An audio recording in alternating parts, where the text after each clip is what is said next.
Good morning, everyone. Our webinar on salt and the environment will start in a few minutes. So we'll just give everyone a chance to join the session.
Good morning, everyone. I'm just going to wait another minute or so to give people a chance to join in.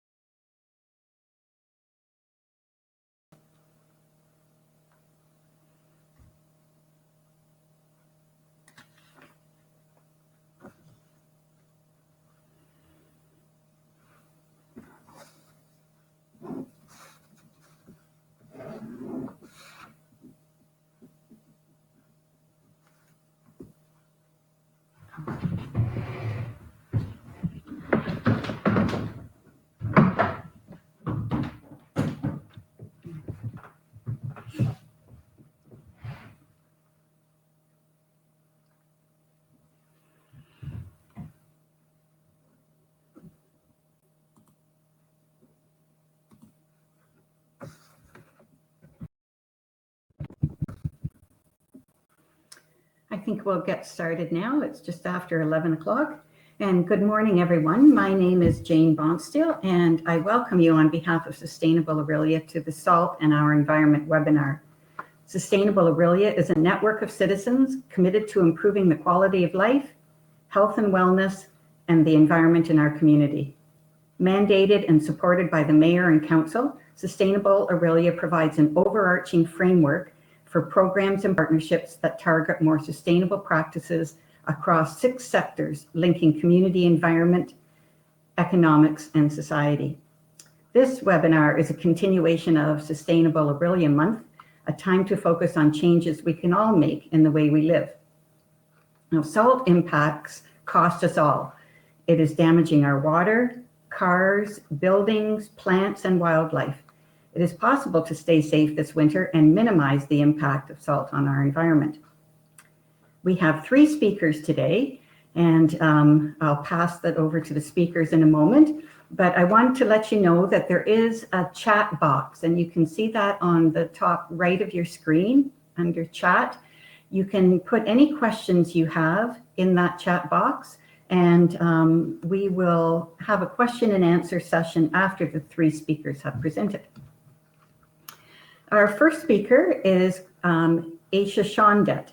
She's a water scientist with the Severn Sound Environmental Association. She focuses on water quality monitoring of lakes and tributaries in the Severn Sound watershed, with a particular emphasis on nutrient conditions and responses of biological communities.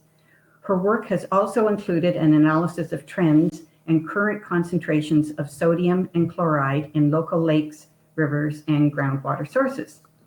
And welcome, Aisha. I'll invite her to turn on her microphone and camera, and I will.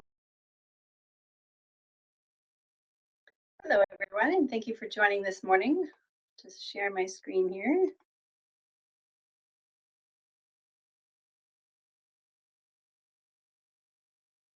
Hopefully this works.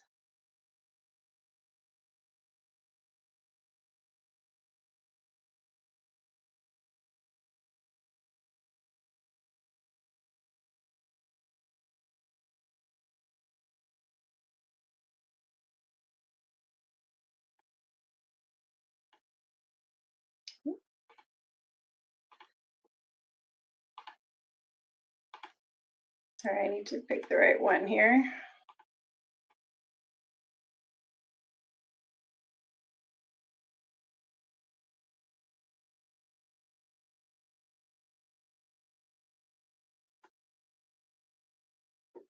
There we go.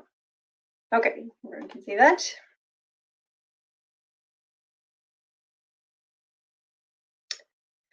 So I'm going to talk to you today about some of the information that we've analyzed in the Severn Sound watershed and some of the trends and concentrations that we've been detecting.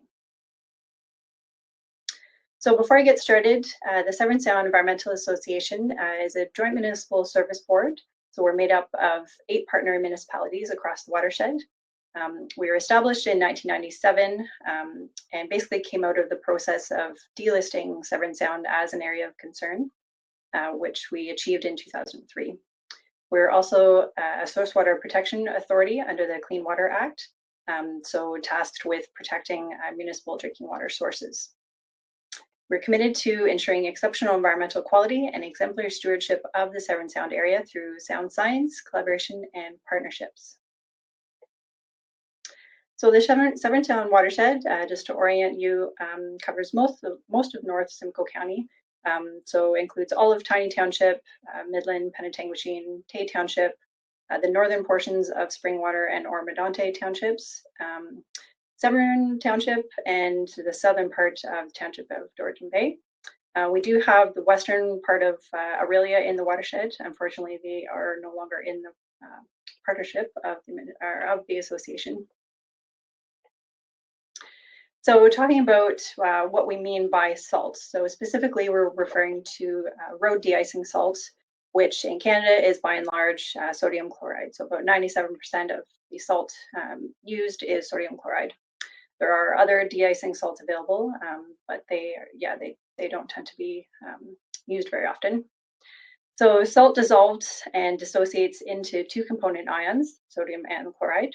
So it's very highly soluble in water and can easily contaminate lakes, rivers, and groundwater.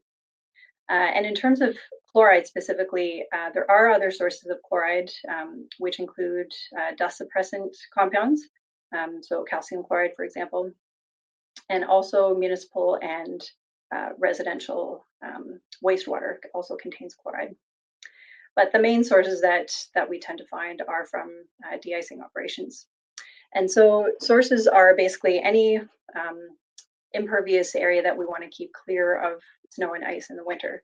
So winter maintained roads and highways, parking lots, driveways, sidewalks, and also the snow disposal and salt storage sites that municipalities use.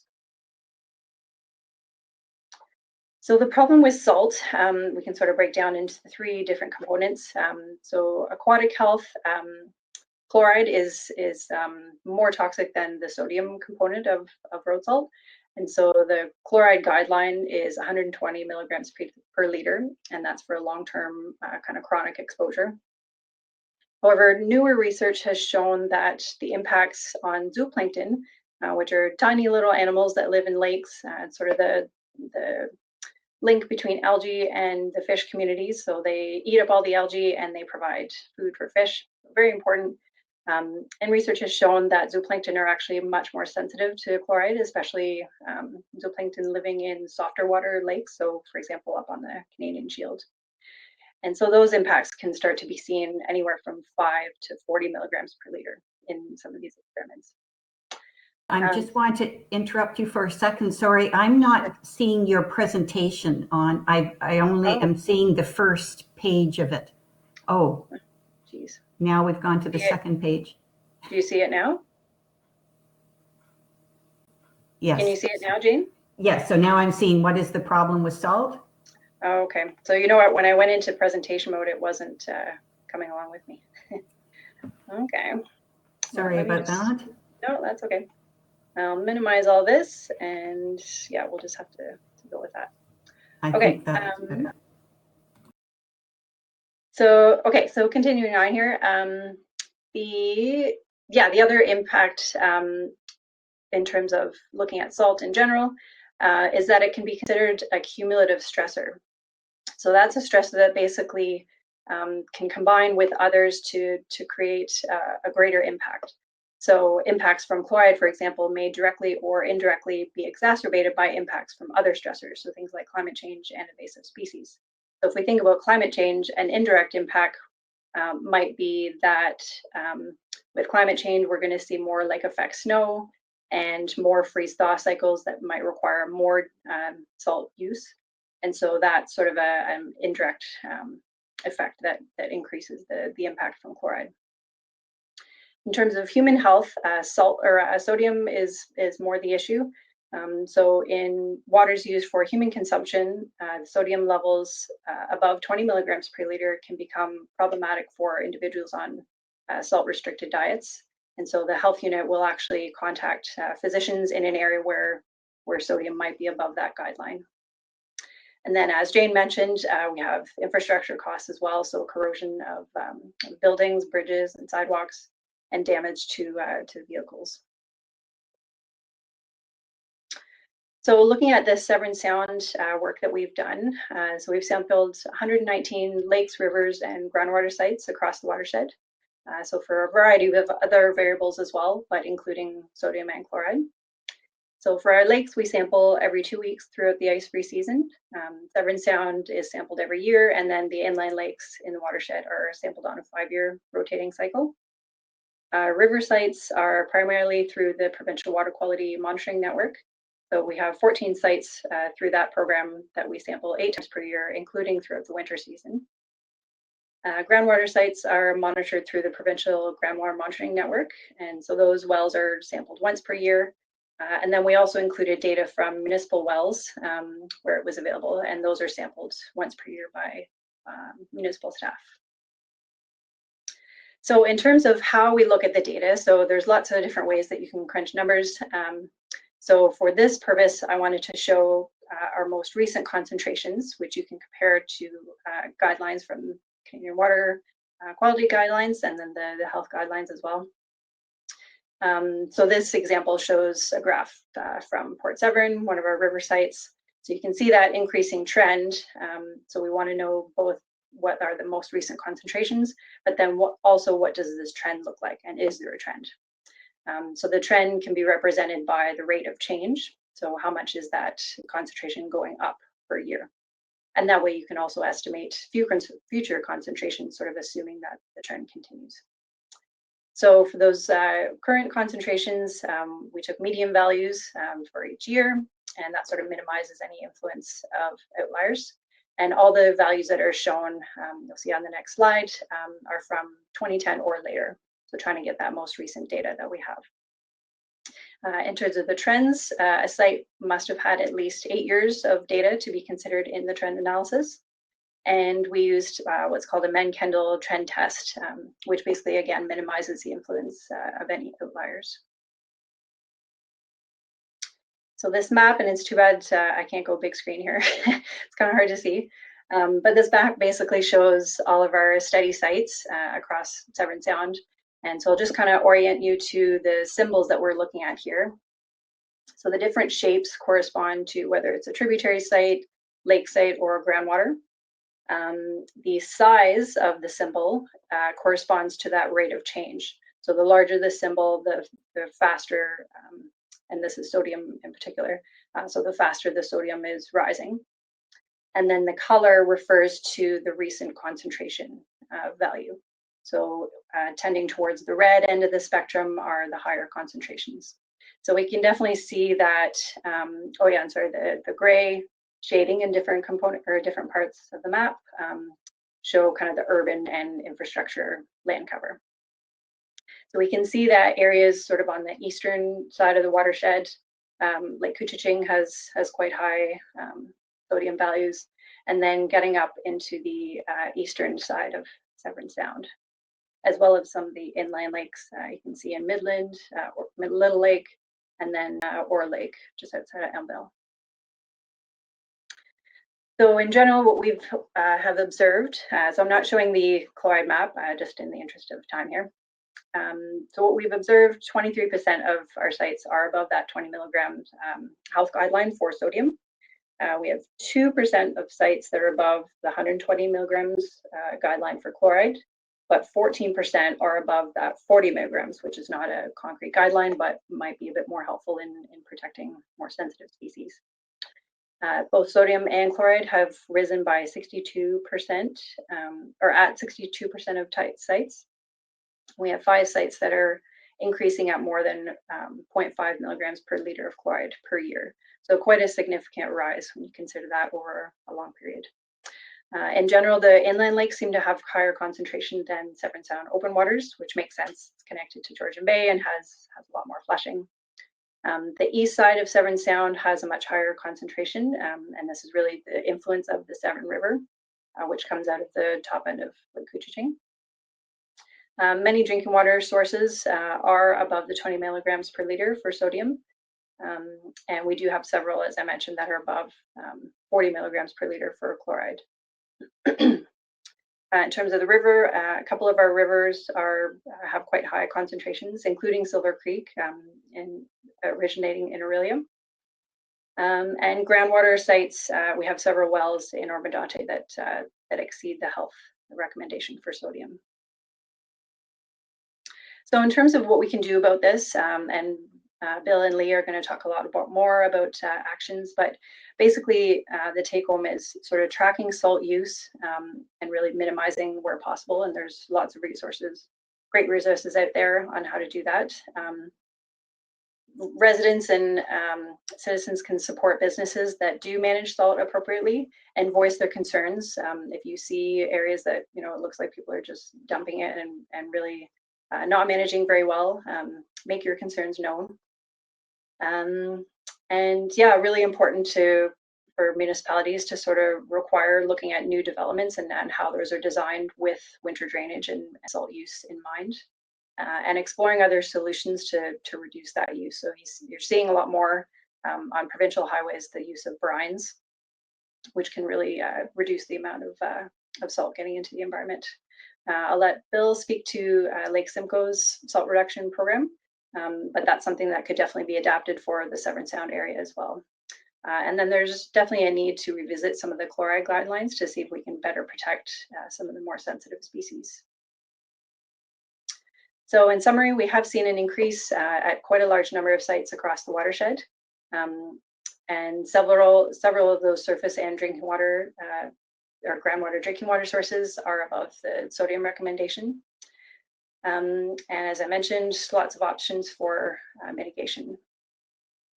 So I thank you for your attention, and I'll turn it back over to Jane.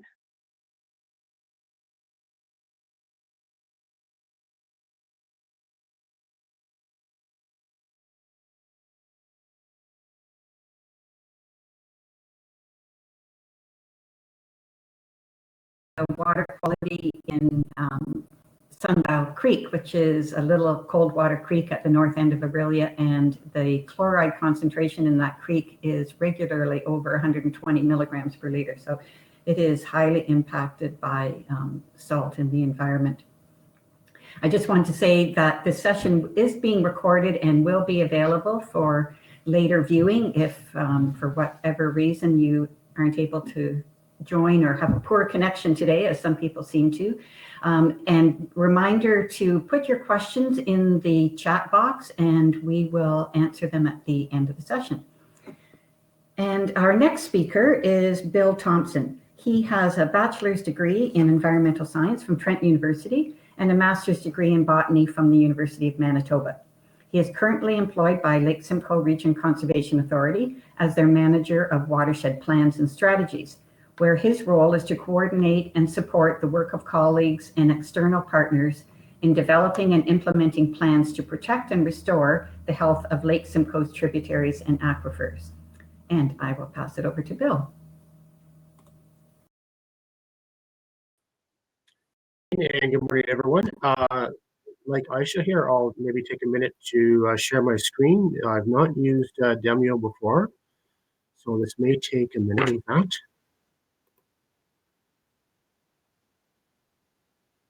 Okay, I think we worked. Yeah, thanks very much for the invitation, Jane, and thanks everyone for attending the presentation this morning. As Jane said, my name's Bill Thompson. I work with Lake Simcoe Region Conservation Authority. Part of my role is to lead our salt reduction strategy. So I'm going to just lead you through a little bit about what we're doing around salt reduction and give you a sense of some of the tools that may be available for those who are applying salt to do a better job and to address some of the challenges that Aisha described in the previous presentation. And I'll just follow the note that David gave the presenters in the chat to suggest if we turn our video off, it will maximize the presentation screen. So I'll just do that so you can see my screen rather than me. So the Lake Simcoe salt reduction strategy was developed largely to deal with this graph. And this is very similar to what you saw from Aisha a moment ago. This is a chloride concentration in Lake Simcoe since 1971. 1971 is when we started monitoring water quality in the lake, in partnership with our colleagues at the province. And over that time, we've been collecting water quality samples every couple of weeks, and we've been tracking trends in chloride. And unfortunately, over that time, we've seen chloride concentration increase fivefold. So this is certainly not a good news story. If there is a silver lining to the cloud, it's that we are well below that guideline of 120 milligrams per liter that Aisha spoke to. As Aisha said, though, that guideline may in fact be a little higher than it should be from an ecological standpoint. We haven't seen any impacts to the lake ecosystem yet associated with chloride, and we have been looking at it in recent years. But clearly, based on this graph, we're heading consistently in the wrong direction. And so that's why a number of years ago, we established a salt reduction strategy to see what we could do to try to halt or perhaps even reverse this trend over time and resolve this issue before it became an issue for the lake ecosystem. So in order to develop the salt reduction strategy, I started out with a bit of a scoping exercise to try to determine how much salt is being used in our watershed, by who, and where. And so I did a survey of roads managers, provincially as well as municipally, and relied on an earlier survey of parking lot managers to try to estimate the amount of salt that was used. And it was done in 2014, so in the previous winter 2012-2013, we found, in fact, there was 100,000 tons of salt used in our watershed. And to put that into context, that's the same weight as the CN Tower, right? So this is kind of the first lesson learned for us. It's just the sheer volume of material we're dealing with here. We had no idea there was that much salt being used. As Aisha said, it's a very kind of simple chemical. It's sodium chloride. It's the same thing you put on your French fries. It's also very mobile in the environment. So once it dissolves, it stays dissolved. So that 100,000 tons of salt, that CN Tower worth of salt, that ends up either in our rivers and our lakes, or it ends up in groundwater. Point with that is there's really no best practice to take it out of the environment once it's in the environment, right? It doesn't bind with soil. It doesn't get taken up by plants. It just stays in solution. And it has all those impacts to human health and environmental health that Aisha spoke to. The second insight for us was when we started to look at this on a sector by sector basis and found that it was a really kind of a relatively equal distribution of who was putting the salt down, whether it's local municipalities managing local roads, county or regional municipalities managing county roads, MTO managing the highways, or what I've said here, commercial, I think of those as parking lot managers. Relatively speaking, everyone's kind of part of the problem, as it were. So what that meant to us is there's no one audience we can go to try to convince.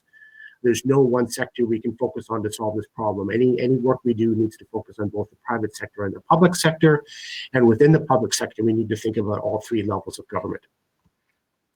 We started with the public sector and found that those conversations actually were quite easy to start. And I think that's largely because of this document.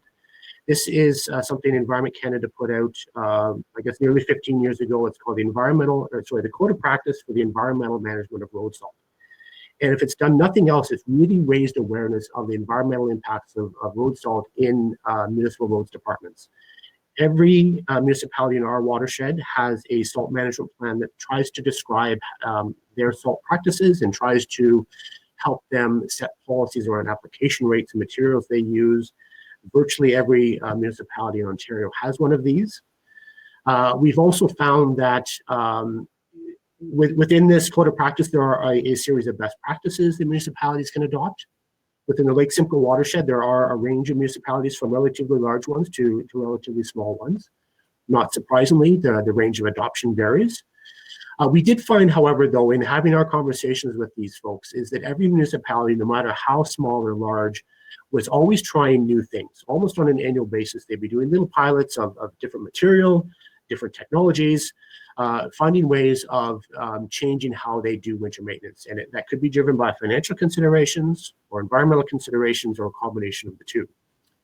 We also found, unfortunately, though, that they weren't really taking advantage of what their neighbors had done. So we saw a lot of these pilots being repeated time and time again. So what we thought we could do as a conservation authority is try to provide a venue to share this information, to kind of prompt the adoption of better practices, and to have an opportunity for individual municipalities to learn from the pilot studies done by their neighbors and by other municipalities in a kind of a similar region.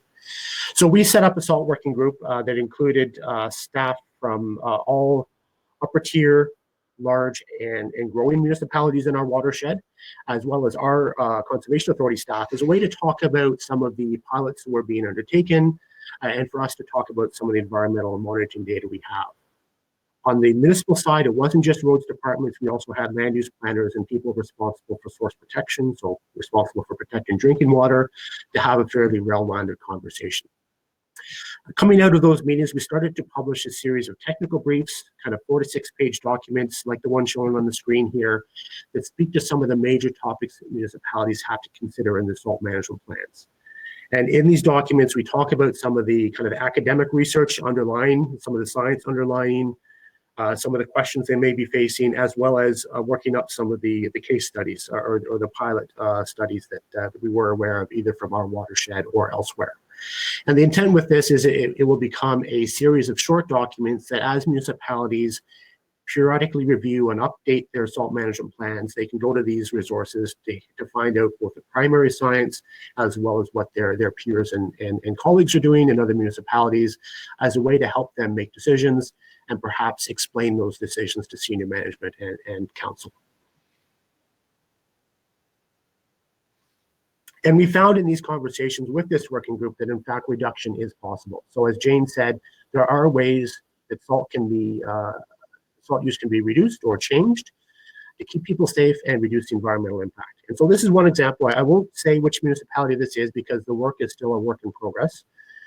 We haven't kind of finished kicking the tires, as it were, on this particular case study, but this is one of our municipalities in the Lake Simcoe watershed who's provided us data back to 1995 around their operational practices. And this graph here shows the amount of salt they've used every year, kind of on a per kilometer road per event basis. And you can see lots of variation from year to year. The dotted line in 2015 is a point where there was a change in management. Someone younger came in and took over the department, open to new ideas, and moved away from their conventional practices and adopted a newer material, a treated salt, which is shown on the photo on the screen here. The treated salt is a little more expensive, but it's a lot more efficient. And so this municipality, in the more recent 4 years, I think now 5, we have data on, since adopting this material, have been able to reduce their application rate on average by about 40%.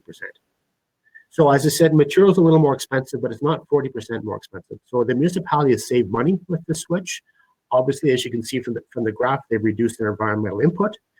And we're in the process now of also looking at collision data, because we're pretty confident we can show that this change has been made and has not had an impact on public safety. So this seems like the classic win-win-win scenario where the municipality is saving money, they're reducing their environmental input, and they're keeping public safety first and foremost still. I'll say in passing as well that Aisha spoke in her presentation to kind of the secondary impacts associated with chloride, or the indirect impacts associated with chloride, which is absolutely true. There's actually indirect impacts to adopting better practices as well. So this particular municipality has also provided us data on their fuel usage, and they've seen a 30% reduction in the amount of fuel they've used, because the trucks are going out less frequently because they're putting down less material. So not only they're reducing their impact from a chloride standpoint, but they're reducing their impact from a carbon and a climate change standpoint as well. And I think it's important for them to realize that as well. On the private sector, the conversations have been different, in part because the code of practice hasn't been there for the private sector, right? There hasn't been that driving from the federal government to raise awareness of the issue. And as you I'm sure can understand, the drivers for decision making in the private sector are different than they are in municipal government.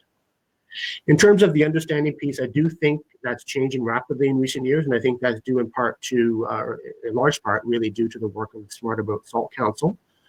I won't steal the thunder from Lee, who's presenting next on Smart About Salt, but I will say it's an excellent program. I've taken the course. We sponsored the course a number of times in our watershed, and we've seen both contractors and property managers learn a lot through a kind of a day-long training program. So it's a very effective program, but the drivers are still a very important component as well. And on a private sector standpoint, there's important drivers around business sustainability, important drivers around ensuring that customers and clients are happy and satisfied and safe, and obviously important drivers around managing liability.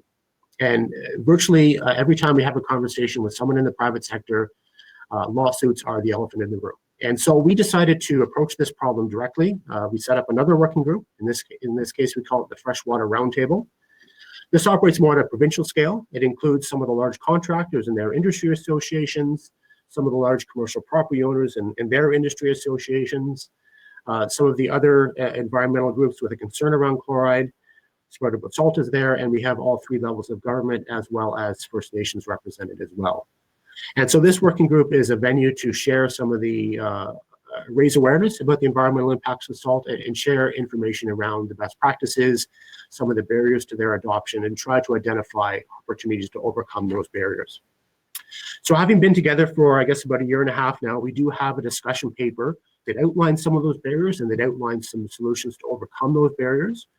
And we're in the process now of sharing this out with provincial government, both at a senior management in the civil servants, as well as with cabinet members, to try to advocate for change in legislation to provide an incentive for contractors and property managers to adopt the best practices by providing them the surety or the certainty that if they adopt the better practices and someone were to slip and fall, that they would still have been found to have met the duty of care on the properties they're managing.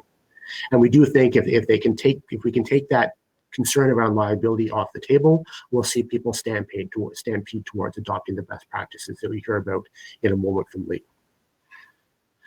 The third and final piece I want to speak to is one that's top of mind for us at LSRCA, and I'm sure top of mind for most people on the call here today, and that's growth and development, because we know there's lots of growth and development happening in this part of the province.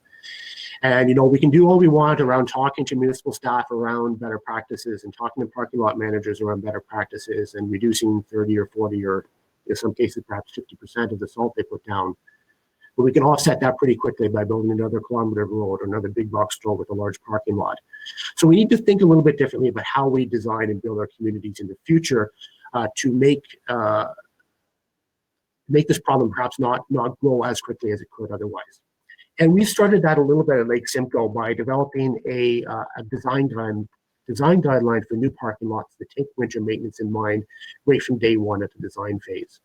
And we did this because we've seen some design elements that support the adoption of better practices and some design elements that make those better practices really, really difficult.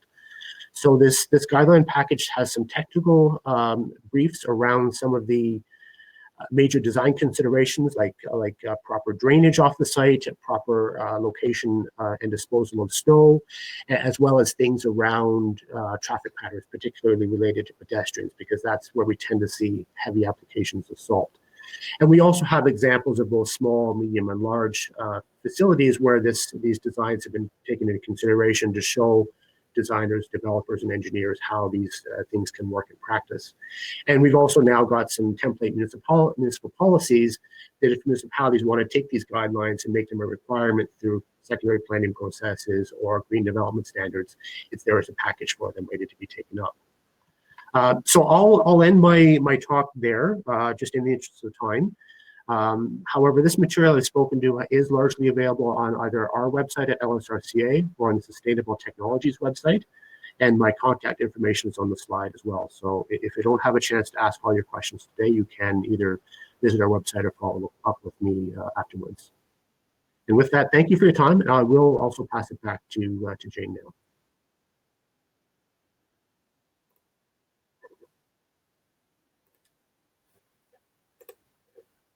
Thanks very much, Bill.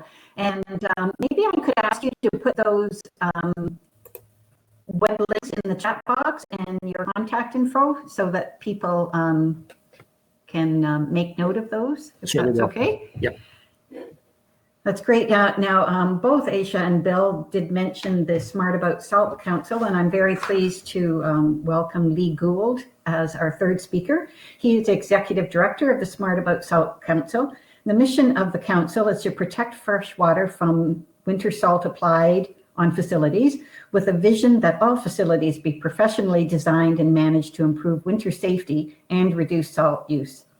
Smart About Salt does offer training and certification programs, as Bill mentioned. I am going to pass it over to Lee if you would like to take it over. Morning, everyone. My name is Lee Gould. I'm the Executive Director for the Smart About Salt Council.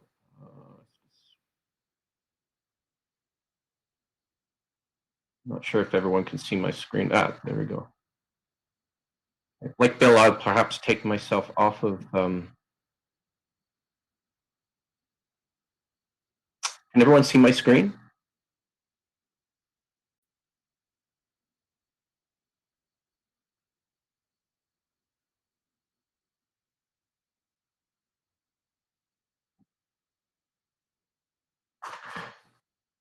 Can everyone see the screen? Oh, do you see that, the third button at the bottom? I That don't. should give you. I only have share my entire screen. It has right beside your microphone camera, there's a third button. Yeah, it's blacked out on my version. Oh,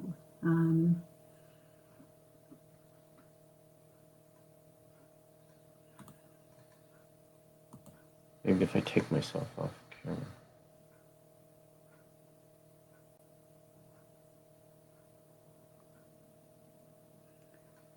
yeah, David is saying if it's grayed out, just click on There it. it is.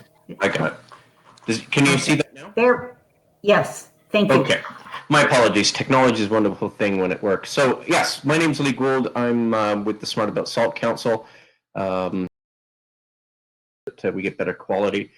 A little bit, with your permission, I'd like to give you a bit of a primer on who the Smart About Salt Council is. I'll spend very little on the growing salt challenge, and it is growing, as you've heard from Aisha and Bill, a challenge that we all need to get behind. Talk about how the Smart About Salt Council brings support for best management practices, and of course provide you with contact information where you can follow up if you have any questions.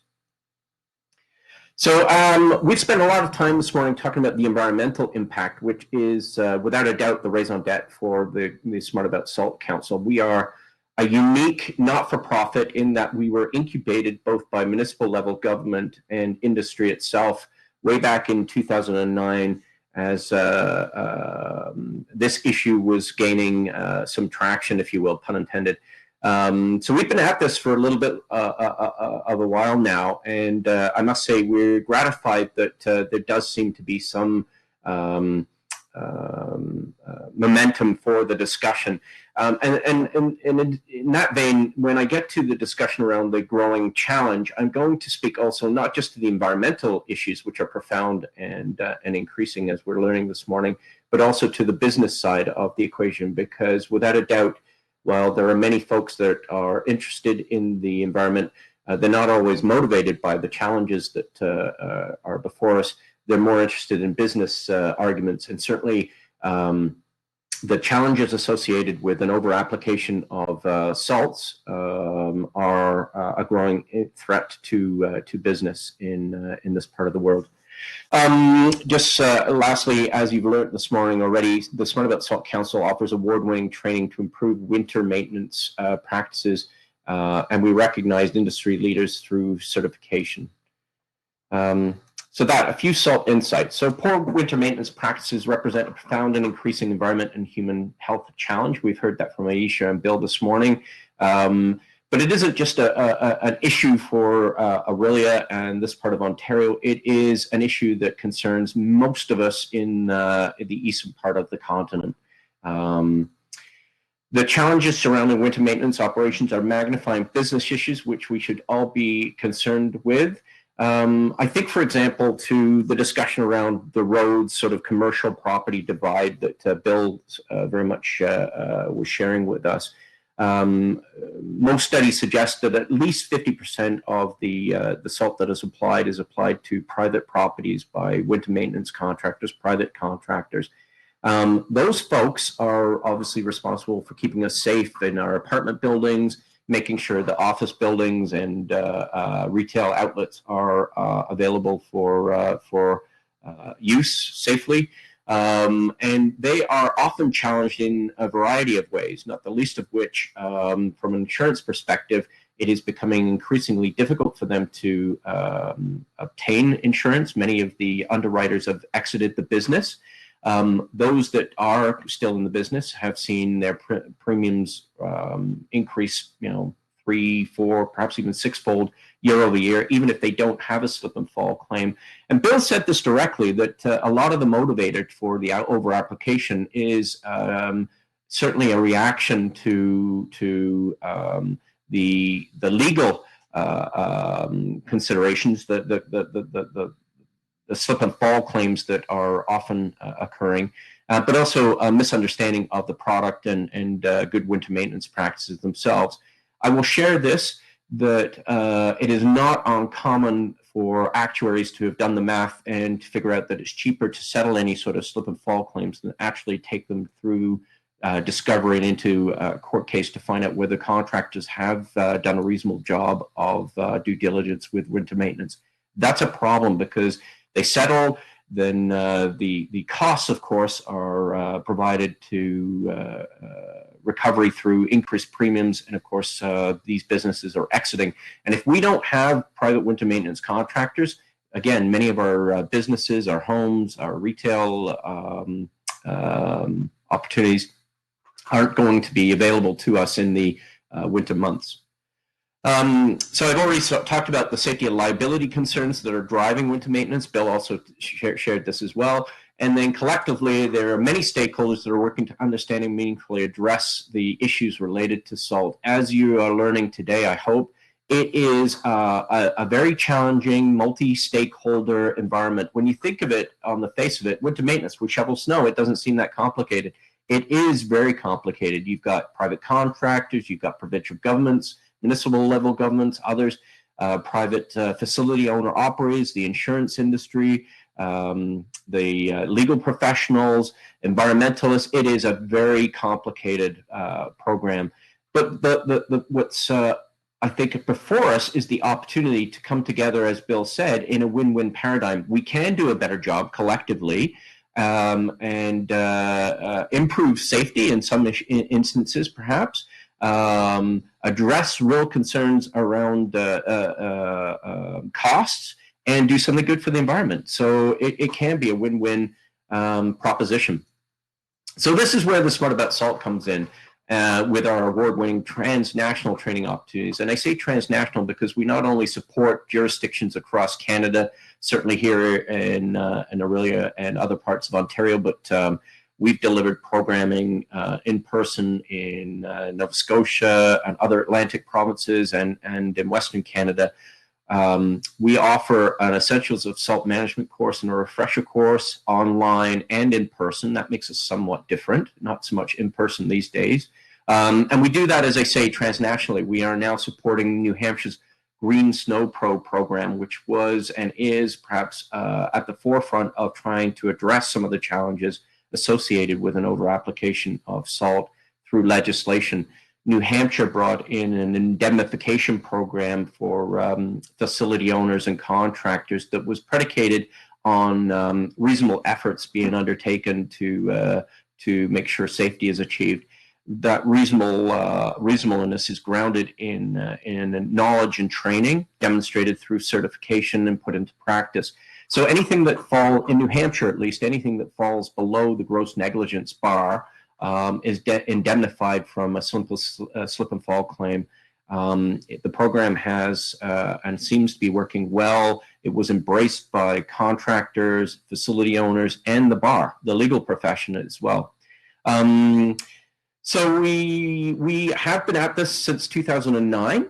Our best management training helps to, we hope, reduce the cost of winter maintenance. Bill sort of suggested this, and really that's about using the right product at the right time in the right amount. We believe, and we've been told, it offers a due diligence defense against legal claims. Why? Because you can demonstrate that you took, as a facility owner or as a contractor, you took reasonable efforts to achieve safety. It helps to differentiate good contractors from others, because anyone that's investing in professional development and training, we believe, is demonstrating their commitment to professionalism.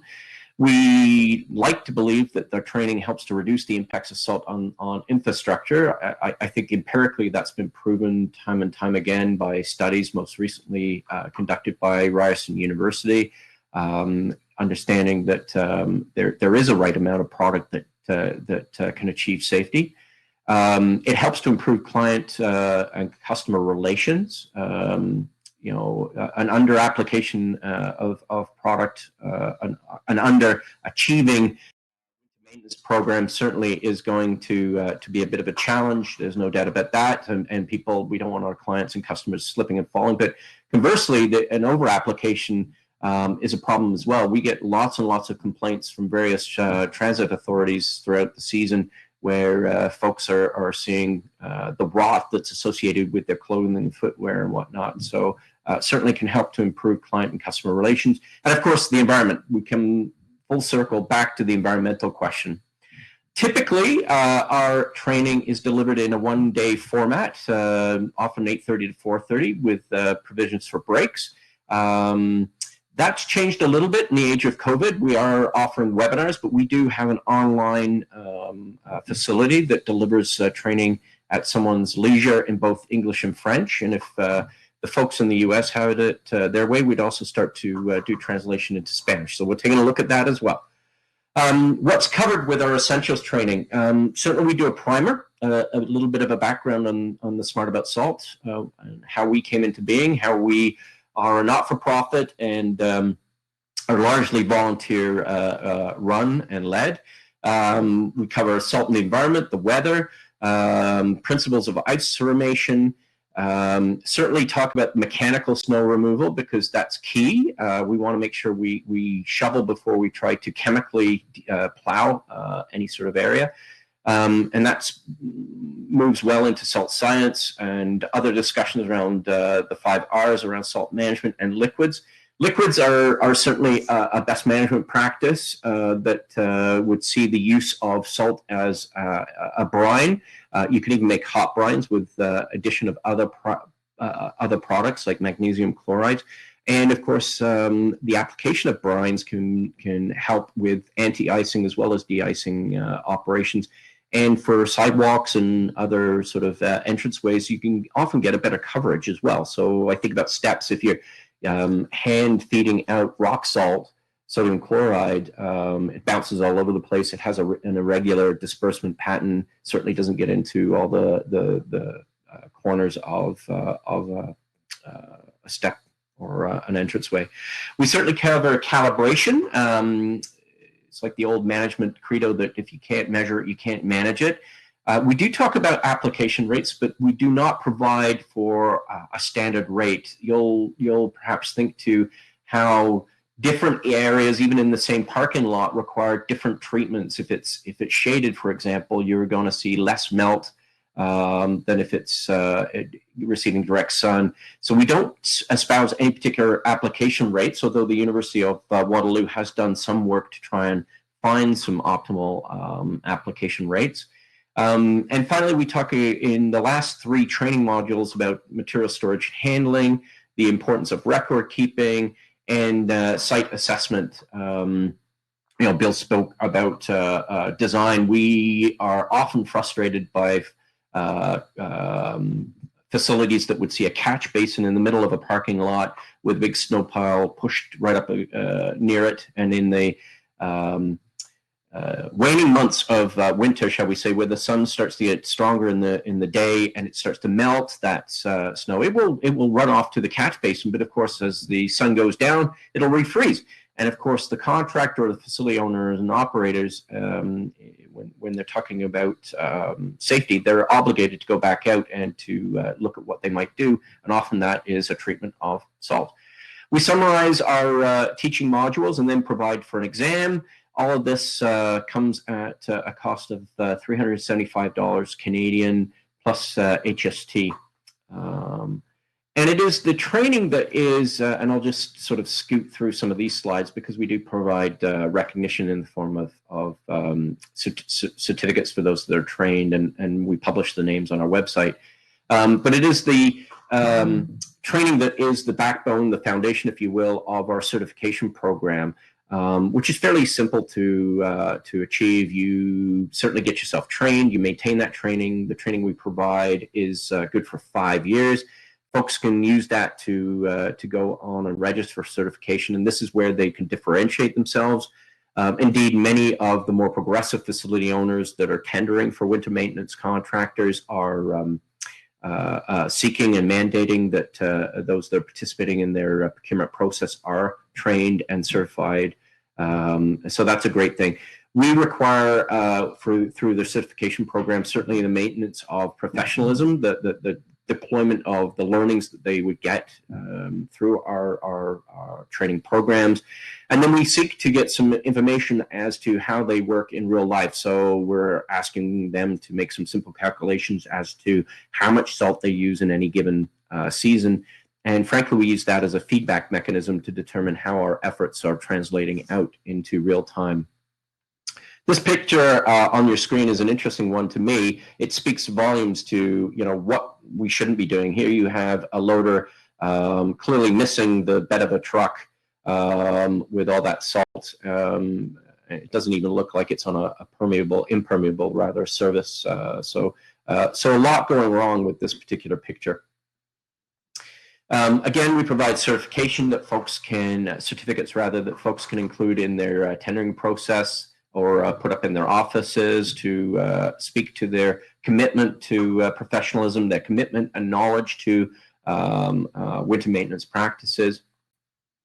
And then most recently, we've introduced a program verification, a feedback, if you will, an auditing for both our training and certification programs. This is the first, to the best of our knowledge, in the world, certainly in North America. So it's certainly trying to close that loop.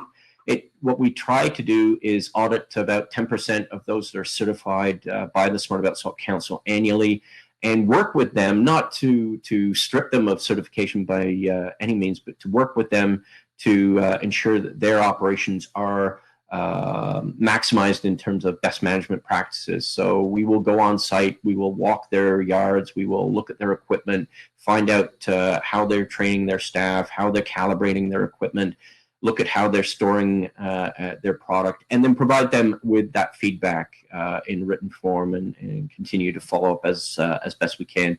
That, I think, is going to help as a coaching tool, as a feedback tool for complaints that we often see. Again,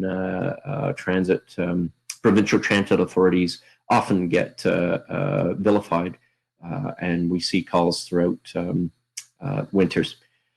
The Smart About Salt has developed program verification. It's free. It's part of our certification program. I'm not sure if I mentioned that annual certification, the renewal is $250. I know I mentioned that the training itself was $375. All of these, if it's part of a tendering process, are tax deductible for contractors. I've talked about the process itself, being on site, doing site visits and providing feedback, not trying to strip folks of their certification. Just trying to come full circle, I thought I'd offer up those key insights once again.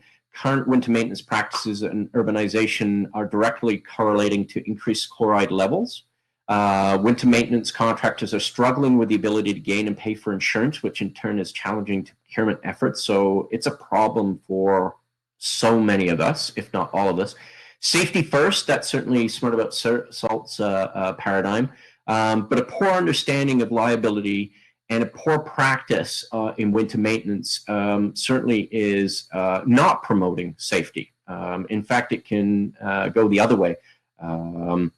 And lastly, across North America, jurisdictions and industry and the public are increasingly recognizing that this is a problem. Our discussion today and our facilitators at Sustainable Aurelia are certainly speaking directly to that this is a collective problem, this is a growing problem, and there's a lot of stakers out there that are taking notice and trying to affect a positive change. Thank you. My thanks to Sustainable Aurelia. You have my contact information there, but certainly you can go onto our website at any time at smartaboutsalt.com. I'll turn it back to Jane.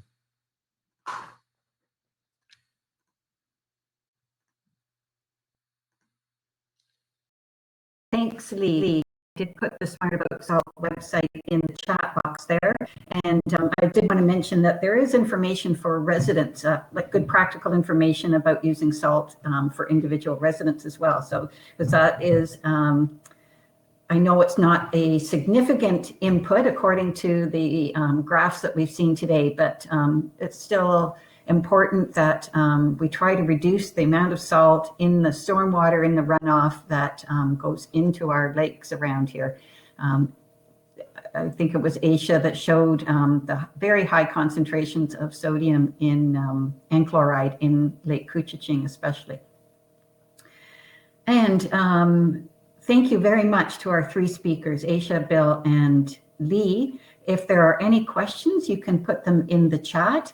You do have the information about how to contact the organizations and the speakers, so you can do that afterwards. I don't see any questions in the chat box right now. So if that is all, I will sign off for today, but thank you very much for joining us, and let's hope that we have a snowy but safe winter. Thanks, everyone.